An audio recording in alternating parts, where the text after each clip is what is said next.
नमस्कार बच्चों। आज हम पढ़ते हैं एसएससी पाठ्यक्रम की अनुक्रमणिका नंबर 4 काव्य मन।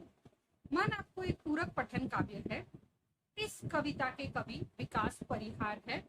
विकास परिहार ने यह हाइकू विधा से यह कविता लिखी हुई है।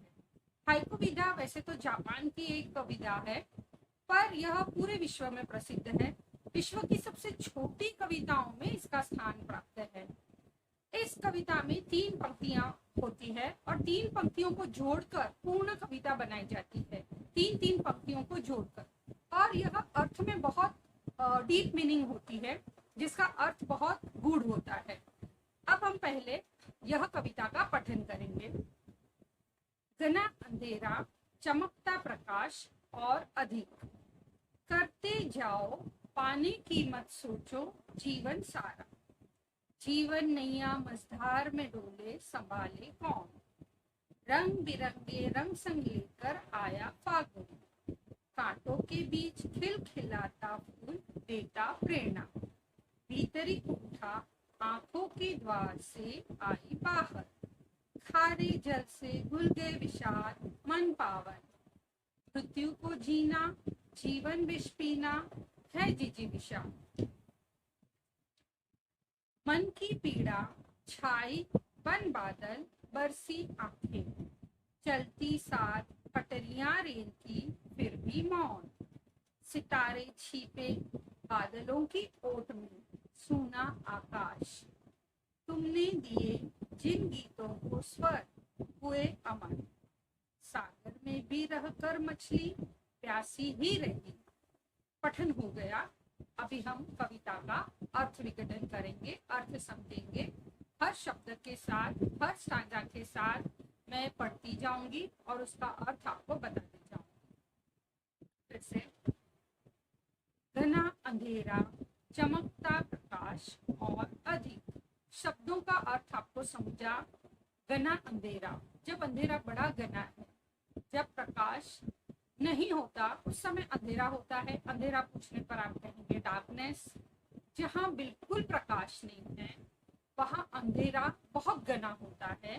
चमकता प्रकाश और अधिक। अब इसमें क्या समझाया गया है कि जिस क्षण या जिस आपके जीवन में वैसा क्षण जिस समय बहुत कठिनाइयां हैं, बहुत मुसीबतें हैं, बहुत प्रतिकूल परिस्थितियां हैं जो आपके फेवर में नहीं है, उस समय आपके अंदर एक अलग ही प्रतिभा निकल कर आती है। जब अंधेरा घना होता है तब प्रकाश और अधिक चमकता है। अर्थात इसका अर्थ होता है, जब प्रतिकूल परिस्थितियां घने अंधकार के रूप में हमारे जीवन को घेर लेती है, हमें घेर लेती है, तब वहीं से हमारे अंदर से ही प्रकाश एकाएक फूट पड़ता है और उस समय हमें अपने अंदर की एक अलग छवि दिखाई देती है। हमारे अंदर एक नया जन्म होता है। और इसलिए कवि ने कहा है कि जब अंधेरा घना होता है तब प्रकाश और अधिक चमकता है। इसके दूसरे शब्दों में कहूँ तो, जहाँ पे सब परिस्थितियां अच्छी है, जिनके जीवन में कोई मुसीबतें नहीं है, कोई प्रतिकूल परिस्थितियां नहीं है, उनके जीवन में सुखों का उतना महत्व नहीं रहता।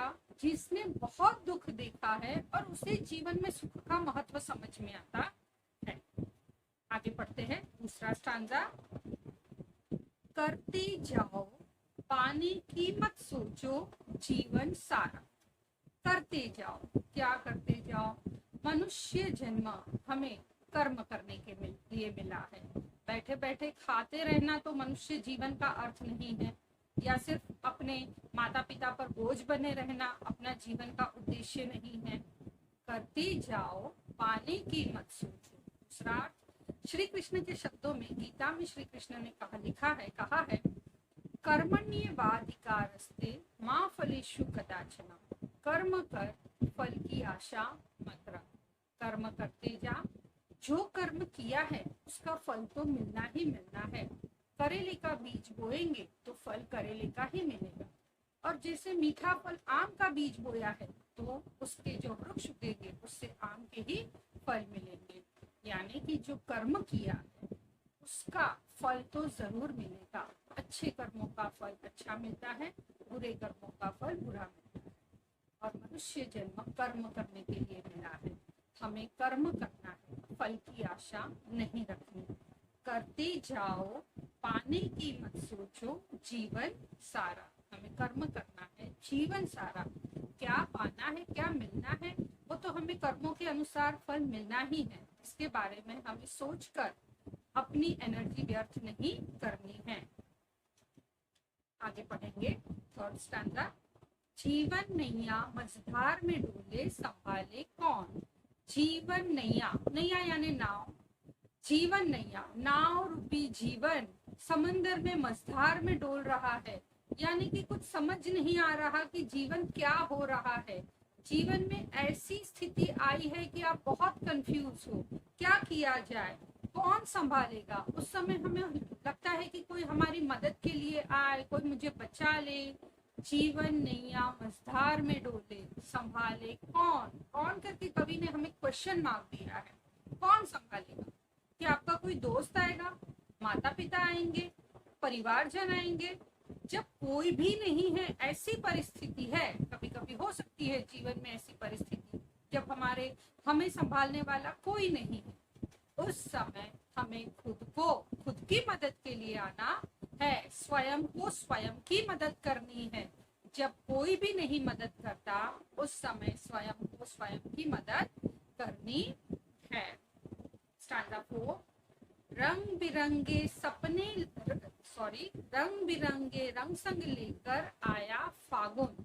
फागुन महीना कौन सा त्योहार आता है? होली का त्योहार आता है। होली का त्योहार, रंगों का त्योहार, छोटे बड़े, छोटों को बहुत पसंद आता है, सभी होली खेलना पसंद करते हैं। छोटे बड़े सभी का त्योहार है होली का त्योहार। सब अपना गम, झगड़े, मतभेद भुलाकर एक दूसरे को रंगों से रंगकर होली खेलते हैं। उस समय प्रकृति में भी बड़ा बदलाव आता है। बहुत फूल खिले हैं, पेड़ों पौधों पे नए पत्ते खिले हैं। प्रकृति ने एक नया उत्सव मनाया है। तो प्रकृति हमें, कुदरत हमें इस समय ऐसा मैसेज देना चाहती है कि जीवन की आपाधापी, जीवन की अप एंड डाउन, इन सबको एक थोड़ी देर साइड में रखकर हमें जीवन का आनंद उठाना है, प्रकृति का भी आनंद उठाना है और हमें खुशियां मनानी चाहिए। गम और दुख तो है ही जीवन में, उनके साथ हमें खुशियों का भी आनंद लेना है। रंग बिरंगे रंग संग लेकर आया फागुन, मतलब हमें जीवन के साथ, जीवन की मुसीबतों के साथ, जीवन की कठिनाइयों के साथ हमें जीवन का भी आनंद उठाना है। आगे बढ़ेंगे।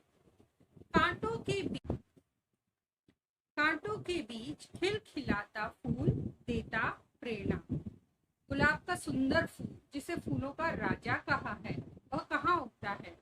पौधे पे तो उगता ही है, पर उसकी डालियों में कितने कांटे होते हैं। कहने का तात्पर्य है कवि का, फूल जो इतना सुंदर है, जो लोगों को इतनी खुशियां देता है, पर वह पूरी तरीके से कांटों से गिरा हुआ है। उसकी जो गति है, उसकी जो जीवन की गति है, वह कांटों से भरी हुई है। इससे हमें यह प्रेरणा मिलती है, हमारे जीवन में भी कितने ही कांटों के रूप में दुख आए, वेदनाएं आए, मुसीबतें आए, परेशानियां आए, पर हमें फूलों के जैसे रुकना नहीं, आगे बढ़ना है और अपने जीवन का सही इस्तेमाल करना है, अपने जीवन का सामर्थ्य दिखाना है। गुलाब का फूल कांटों के बीच भी हंसता है, खिलखिलाता है। वह हमें हर पल प्रेरणा देता है कि परेशानियों से घबराए बिना अपना काम करते जाना है। आगे बढ़े। भीतरी कुंठा आंखों के द्वार से आई बाहर। भीतरी कुंठा, भीतर यानी अंदर, कुंठा मतलब वेदना, दर्द, दुख, इन सारों का समानार्थी शब्द वेदना। कुंठा, भीतरी कुंठा, जब मन बहुत भर जाता है, मन किसी दुख से, किसी विषाद से, कुछ अनफेयर सिचुएशन है, ऐसे काम से जब मन बहुत भर जाता है, उस समय आंखें छलक पड़ती है, आंखों से रोना आ जाता है, अश्रु बह जाते हैं। और भीतरी कुंठा आंखों से आई बाहर। जब नेत्रों से अश्रु बहते हैं तो यह मानना चाहिए कि मन की वेदना आंखों के द्वार से बाहर आ गई है। आंसू बह जाने देना चाहिए और हमारे मन को चिंता मुक्त कर देना है। और जब आंसू बहते हैं तब मन हल्का हो जाता है। आगे बढ़े। खारे जल से घुल गए जल से घुल गए विषाद मन पावन। खारा जल क्या है? समंदर का पानी, वो तो सबने चखा है। और अपने आंसुओं का टेस्ट वो भी सबने चखा है, वो भी खारा ही जल है। जब खारा जल बह जाता है, जब आंखों से अश्रु बह जाते हैं, मन पावन हो जाता है, मन की पीड़ा हल्की हो जाती है, हम रिलैक्स हो जाते हैं। जब आंसू बह जाते हैं हमारा मन फिर से शांत हो जाता है। जब आंखों से आंसू बहते हैं तो समझना चाहिए कि आंसुओं के खारे जल के साथ मन का संपूर्ण दुख घुल गया है और मन पहले समान पावन या पवित्र या शांत हो गया है। आगे बढ़े। जीवन को जीना जीवन विष पीना है जिजीविषा। जीवन को जीना जीवन विष पीना है जिजीविषा। प्रत्येक मनुष्य के जीवन में, हम सबके जीवन में, छोटा है बड़ा है, आपको अपनी परेशानियां होंगी, माता पिता को अपनी परेशानियां होंगी, हम सबके जीवन में परेशानियां हैं, चिंताएं हैं और है अप्रिय प्रसंग, ऐसी घटनाएं जो हम नहीं चाहते हमारे जीवन में हो, पर यह किस्मत है, यह जीवन है। हमारे चाहने न चाहने से कुछ नहीं होता, जो होना है वो तो होना ही है। ऐसे में इस जीवन की लड़ाई, यह जीवन का संग्राम, हमें डटे रहना है। इस संग्राम में हमें डटे रहना है। यही हमारी जिजीविषा का प्रमाण है। जिजीविषा का अर्थ है जीने की इच्छा। कैसी भी परिस्थितियां हैं, हमें मृत्यु को गले नहीं लगाना है, हमें मृत्यु के बारे में नहीं सोचना है, हमें जीवन के बारे में सोचना है। यही हमारे जिजीविषा की प्रमाण है, सबूत है। आगे बढ़े। नेक्स्ट पेज पर। मन की पीड़ा छाई बन बादल बरसी आंखें। वही मीनिंग अर्थात वही अर्थ बार बार कवि ने यहाँ पे लिया है। मन की पीड़ा छाई बन बादल बरसी आंखें।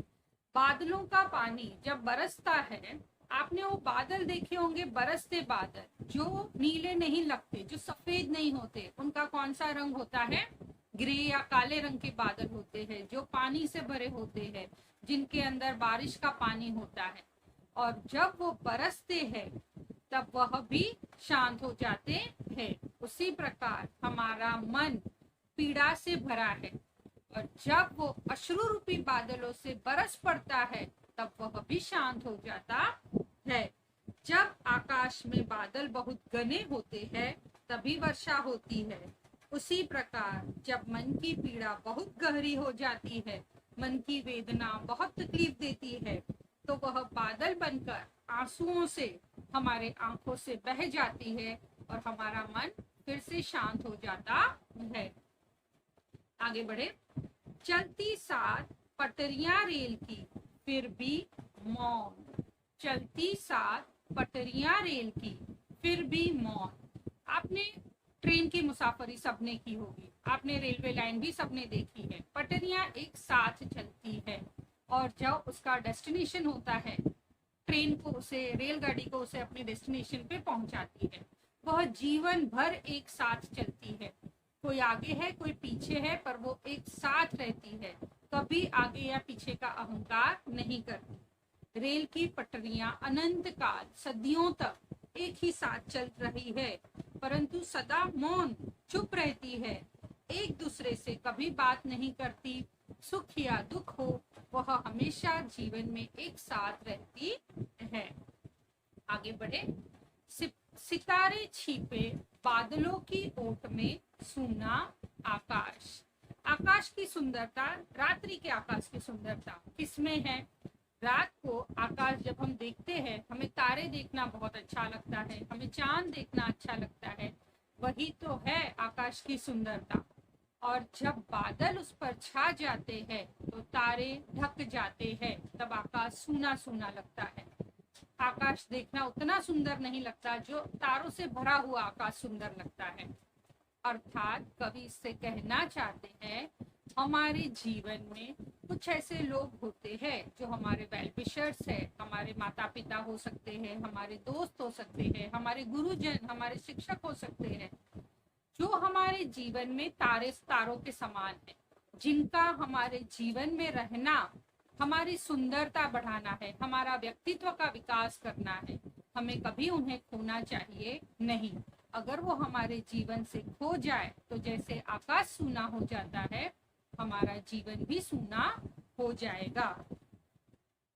इसलिए ऐसे व्यक्तियों को हमारे जीवन से कभी खोना नहीं चाहिए, हमें उन्हें संभाल के रखना चाहिए। कभी कोई गलती हो गई, वह हमसे नाराज भी हो जाए, हमें वापस से उन्हें मनाकर अपने जीवन में ले आना चाहिए।